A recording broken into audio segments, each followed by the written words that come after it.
Alors, première question déjà, c'est quoi l'essence de votre combat?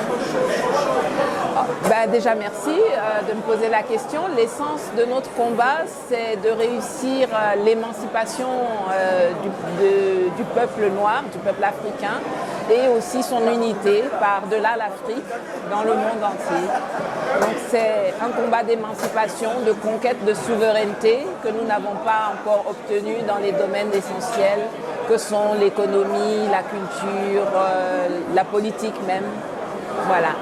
Depuis combien de temps menez-vous ces combats? Ouh là là, alors moi ça fait bien 20 ans, une bonne vingtaine d'années, si ce n'est un peu plus. Ça fait très longtemps. Mais c'est vrai que ces dernières années, ça s'accélère. On voit que les choses avancent plus vite,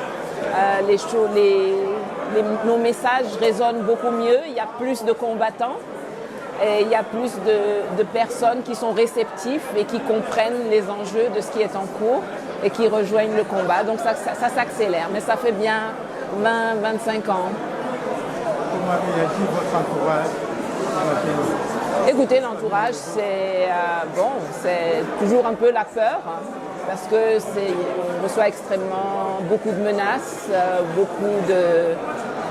beaucoup d'inconvénients, beaucoup de choses auxquelles on doit renoncer.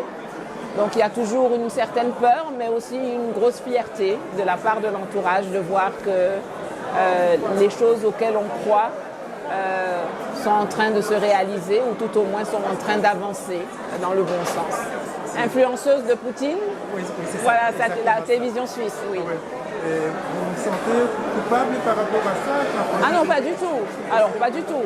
J'ai plutôt trouvé l'émission intéressante parce que les personnes qui m'accusent d'être à la solde de Poutine, quand on leur demande s'ils ont des preuves, ils sont tous en train de bégayer et de dire non. Donc, au moins maintenant c'est clair. Les gens admettent qu'ils n'ont pas de preuves. Et puis, non, coupable de quoi? Coupable de rien. On se bat pour une cause, on se bat pour changer les choses. Et je trouve intéressant que la télévision suisse commence à s'intéresser à ce combat. Parce que la Suisse n'a pas cette relation avec l'Afrique que la France a. Et je trouve que c'est bien que la télévision suisse s'intéresse à ce thème-là et puis fasse un reportage qui, à mon sens, en tout cas, était quand même assez équilibré et a permis de mettre en lumière certaines choses. Vous sentez-vous gêné d'avoir des lettres de la Russie, par exemple? Non, pas du tout. Mais je l'ai dit dans l'émission dont vous parlez. J'ai dit, moi, nous, comme Kémy l'a dit tout à l'heure, nous, on prend l'aide de partout. On est dans un combat, on est stratégique, on est géopolitique, on noue des alliances stratégiques, logistiques, tout ce qu'il faut de façon tout à fait décomplexée. Comment évaluez-vous la lutte africaine à l'étape actuelle?